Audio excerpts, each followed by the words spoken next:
ઓમ શ્રી ગણેશાય નમઃ. જય શ્રી કૃષ્ણ મિત્રો. આજે આપણે ભગવાન શંકર અને આળસુ બ્રાહ્મણની કથા સાંભળીશું. આજે ખૂબ જ સરસ વાર્તા સાંભળવા જઈ રહી છું. રોચક કથા છે, તો મિત્રો પૂરા ધ્યાનથી સાંભળજો. ઓમ નમો ભગવતે વાસુદેવાય. ઓમ નમઃ શિવાય. જય શિવ શક્તિ. વાર્તા મિત્રો સાંભળતા પહેલા આ ચેનલને જો સબસ્ક્રાઇબ ન કરી હોય તો જરૂર કરી દેજો, અને વિડીયો જો સારો લાગે તો લાઈક અને શેર પણ જરૂર કરજો. એક ગામમાં એક કિશોરીલાલ નામનો બ્રાહ્મણ રહેતો હતો. ખૂબ જ આળસુ બ્રાહ્મણ. તેની પત્નીનું નામ હતું માયાવતી. આળસુ તો હતો જ તે બ્રાહ્મણ, સાથે સાથે ભગવાન શંકરના પરમ ભક્ત પણ તે હતા. ભગવાનની પૂજા કરે, શંકર ભગવાનનું નામ જપ કરે. કિશોરીલાલ બસ આ બે જ કામ કરે. બાકીનો સમય તો આળસુ હોવાના કારણે સૂઈ જ રહે. હવે એ બ્રાહ્મણની પત્ની અને આ બ્રાહ્મણ વચ્ચે બહુ જ ઝઘડો થતો, અનબન થતી. એની પત્ની કહેતી, એક દિવસ સવારે કહે છે કે ઉઠો, ખેતરમાં આપણો પાક ખૂબ જ મોટો થઈ ગયો છે, કાપવાનો સમય થઈ ગયો છે. તમે ખેતરમાં જાઓ અને પાક કાપો, અને આવતી વખતે શાકભાજી પણ કઈ લેતા આવજો. ઘરમાં શાક પણ કઈ નથી, શાકભાજી બનાવવા માટે કઈ શાક પણ નથી. તો આવતા વખતે તમે શાક લાવવાનું ભૂલતા નહીં, અને ખેતરમાં જઈને ખેતરમાં કામ કરો. ખેતરમાં કામ કરો અને આ નહીં તમે કઈ શાકભાજી લાવો તો કંઈ પણ ખાવાનું નહીં બને, કહી દઉં છું તમને. માયાવતી આટલું બોલી રહી હતી કે તેની વાતોને તો ન સાંભળી કિશોરીલાલે, અને પથારીમાં જ પાછો ઓઢીને સૂઈ જાય છે. આ બધું શિવશંકર અને માતા પાર્વતી કૈલાસ પર્વત પર બેઠા બેઠા બધું જ જુએ છે કે ભગવાન મા પાર્વતી કહે છે કે ભગવાન, આ તમારો કેવો ભક્ત છે? આ શું કારણ છે જે તમારી ભક્તિ તો કરે છે પણ કોઈ કર્મ નથી કરતો? તમારે તો તેમનું માર્ગદર્શન કરવું જોઈએ. ભગવાન શંકરે કહ્યું કે હે દેવી, હું બધું જ જોઉં છું. દરેક જીવને પોતાના કર્મનું ફળ મળે છે. ગયા પાછલા જન્મમાં આ બ્રાહ્મણ આળસુ ગધેડો હતો, જે દરરોજ શિવ મંદિર પાસે આવીને સૂઈ રહેતો હતો. સૂતા સૂતા તેને મંદિરમાં ભક્તો દ્વારા કરાયેલા મંત્રોના ઉચ્ચારણ સાંભળી રહેતો હતો, અને શ્રાવણ માસમાં તેનું મૃત્યુ થઈ ગયું. ભગવાનના નામ જપ સાંભળતા તેમનું મૃત્યુ થઈ ગયું. આ કારણે જ તે આ જન્મમાં મનુષ્ય રૂપે જન્મ્યો છે, પરંતુ તેનો આળસુ સ્વભાવ હજી નથી ગયો. સાચો સમય આવશે ત્યારે હું એને ઉચિત દંડ જરૂર આપીશ, શિક્ષા આપીશ. હવે માયાવતી, જે બ્રાહ્મણની પત્ની હતી, એ પાછી આવી અને કહે છે કે ઉઠો, હવે કેટલું ઊંઘ્યા કરો છો? જલ્દી ઉઠો, ખેતર પણ જવાનું છે. આજે ફસલ ઉગી ગઈ છે, આજે આપણા ખેતરમાં પાક ઉગી ગયો છે, તો તમે જાઓ ખેતરમાં પાક લણો. ઘણો મોટો થઈ ગયો છે. જો આ વખતે ફસલ ન કાપી તો તેને જાનવર ખાઈ જશે, નહીંતર કોઈ ચોરી કરી જશે. જાઓ જઈને આપણા ખેતરનો પાક લણો. સાંભળો છો કે નહીં? માયાવતી બોલ્યા જ કરે છે. હે ભોલેનાથ, કહે છે, મનમાં ને મનમાં બોલે છે, હે ભોલેનાથ, આમનો આળસુ સ્વભાવ ક્યારે પૂરો થશે? હું તો હેરાન થઈ ગઈ છું.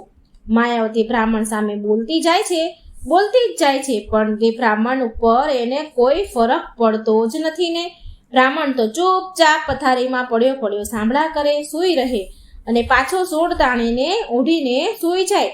કિશોરીલાલને કંઈ બોલતા ન જોઈને માયાવતી રસોડામાં જાય છે, અને ત્યાંથી એક ડોલ પાણી ભરીને લાવી અને એ બ્રાહ્મણની ઉપર નાખી દે છે.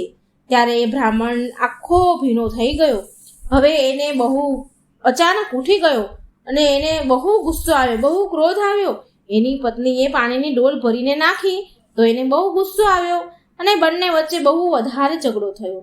પછી એ બ્રાહ્મણ કિશોરીલાલ ઘરમાંથી નીકળી ગયો અને ભોલેનાથના મંદિરે આવીને બેસી ગયો. મંદિરે જઈને તે ક્રોધમાં શંકર ભગવાનને કહેવા લાગે છે કે હે ભોળાનાથ, મારી પત્ની મને રોજ કચ કર્યા જ કરે છે, અને હું તો હેરાન પરેશાન થઈ ગયો છું. મેં તમારી સાચી ભક્તિ કરી છે, ભક્તિ શ્રદ્ધાપૂર્વક કરી છે, તો મને વરદાન આપો. આવું બોલીને તે બ્રાહ્મણ જોરથી રડવા લાગ્યો, અને તેની પરમ ભક્તિ ભાવ જોઈને બ્રાહ્મણની ભક્તિ જોઈને ભગવાન સ્વયં શંકર ભગવાન દર્શન આપે છે. ભગવાન શંકર કહે છે કે હે કિશોરીલાલ, તું મારો પરમ ભક્ત છે. તારી ભક્તિથી હું પ્રસન્ન છું. બોલ, તારે શું વરદાન જોઈએ છે? તો બ્રાહ્મણ કહે છે, ભગવાન શંકરને કહે છે. ભગવાન શંકરને જોઈને તો એ તો ચોંકી ગયો અને પછી ભગવાનને સાક્ષાત પ્રણામ કર્યા. તેની સામે ઈચ્છા પ્રગટ કરી કે હે ભોલેનાથ, મને એવી વસ્તુ આપો કે જે મારી વાત સાંભળે અને મારું બધું જ કામ કરે. ભગવાન શંકરે કહ્યું, સારું, આ લે મારું ત્રિશૂળ. આ ત્રિશૂળ તમે જેની ઉપર રાખીશ, તું જેની ઉપર રાખીશ તે કામ કરશે, પોતે જ કરવા લાગશે અને કામ પતી ગયા પછી જ તે ઊભું રહેશે. જો તમે તેને કામ કરતા વચ્ચે રોકશો તો ત્રિશૂળ તે જ સમયે મારી પાસે આવી જશે. ભગવાને એવું કહી ત્રિશૂળ કિશોરીલાલને આપ્યું. ત્યાંથી અંતર ધ્યાન ભગવાન થઈ ગયા. ત્રિશૂળને પામીને મેળવીને એ બ્રાહ્મણ તો ખૂબ જ ખુશ થઈ ગયો અને તે આળસુ બ્રાહ્મણ મનમાં ને મનમાં વિચાર કરવા લાગ્યો કે હવે તેને કોઈ કામ નહીં કરવું પડે. હવે પછી તે ત્રિશૂળ લઈને ઘરે જાય છે અને તેની પત્નીને શંકર ભગવાનના વરદાન વિશે બતાવે છે, વાત કહે છે. આવી રીતે કેટલાક દિવસ પસાર થઈ ગયા. કિશોરીલાલ બ્રાહ્મણ તો ત્રિશૂળને રાખીને બહુ ખુશ હતા. તેને ત્યાંથી કોઈ કામ કરવું પડતું ન હતું અને તે વસ્તુ ઉપર ત્રિશૂળ રાખે તો તરત જ વસ્તુ તેની જાતે જ કામ કરવા લાગે. આવી જ રીતે તેને ખેતરનું જે પાક ઉગ્યો હોય, પાક લણવાનો હોય તો એને કહે કે જા, બધું જ જાતે જ ત્રિશૂળને કહે કે જા પાક લણી લે. એટલે ત્રિશૂળ જ્યાં મુકાય ત્યાં બધું જ કામ થઈ જાય. આવી રીતે ખેતરનો પાક પણ એનો થઈ જતો હતો. ખેતરનું બધું જ કામ થઈ જતું હતું. આના લીધે તે બ્રાહ્મણ વધુ ને વધુ આળસી બની જાય છે. તેને કોઈ કામ નથી કરવું પડતું. આવી જ રીતે તે દરરોજ શંકર ભગવાનને આપેલા ત્રિશૂળનો ઉપયોગ કરે છે.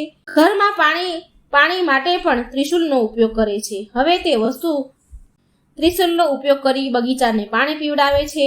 કિશોરીલાલ હવે સૂવા જાય છે અને તે સૂવા આવે છે તો લાઇટ જાતે જ બંધ નથી કરતા. કિશોરીલાલે પણ ત્રિશૂળને કહે છે લાઇટ જતી રહે છે, પણ કિશોરીલાલ ચિંતામાં કર્યા વગર તેની હાથે પંખાને કહે છે કે હે હાથ પંખા, મને ગરમી લાગે છે, જ્યાં સુધી લાઇટ ન આવે ત્યાં સુધી તમે મને હવા નાખો.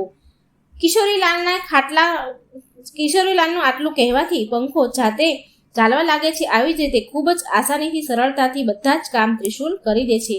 એકવાર કિશોરીલાલને ભૂખ લાગી. હવે તે ખાવાનું ખાવા બેઠો અને વિચારે છે કે એવું થઈ જાય કે ખાવાનું મારા મોઢામાં જાતે જ આવી જાય તો મારે મારા હાથનો ઉપયોગ ન કરવો પડે.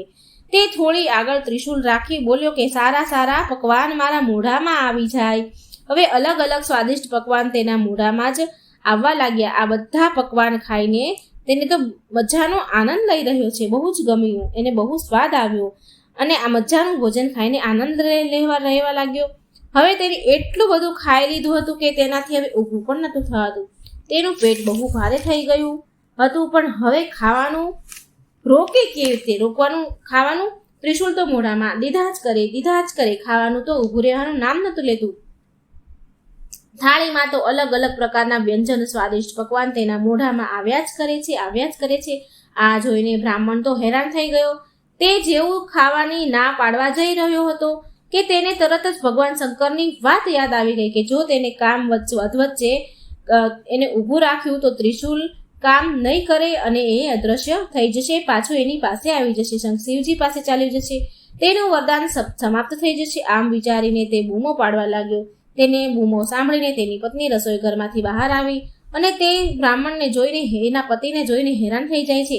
તેની પત્ની કહે છે કે ખાવાની ના પાડી દઉં, પણ તે આળસુ બ્રાહ્મણ કેવી રીતે ના પાડે? તેની મજબૂરી હતી કે ખૂબ જ પરેશાન થઈ ગયો અને અંતે છેલ્લે બોલવું જ પડ્યું. બ્રાહ્મણ બોલ્યા કે ઊભા રહી જાઓ, ખાવાનું તો બંધ થઈ ગયું, પણ ત્રિશૂળ પણ સાથે ગાયબ થઈ ગયું. કિશોરીલાલને ત્રિશૂળ ગાયબ થઈ જતા જોઈને ખૂબ જ દુઃખ થયું. હવે એ કંઈ કરી શકે તેમ હતા નહીં. હવે શંકર ભગવાન આપેલું વરદાન તેને જાતે જ સમાપ્ત કરી દીધું. અત્યાર સુધી બ્રાહ્મણનું બધું જ કામ ત્રિશૂળ કરતું હતું. લાઇટ બંધ બી એ કરે, હવા પણ નાખે, બધું જ કામ, બગીચામાં પાણી પીવડાવે, ખેતરના કામ બધું જ ત્રિશૂળ કરતું હતું. અને હવે તે દરેક વખતે ક્યારે ઊભું રહેવાનું છે એ પહેલા કહી દેતું હતું કે આટલું કામ કરીને અહીં રોકાઈ જવાનું છે. ત્રિશૂળને આટલું કહી દે એટલે એટલું જ કરતું હતું. પણ આ વખતે તે બોલ્યા નહીં, ભૂલી ગયા કે ખાવાનું આપતા ક્યારે રોકવાનું છે, ક્યારે ઊભું રહેવાનું છે એ ત્રિશૂળને કીધું નહીં.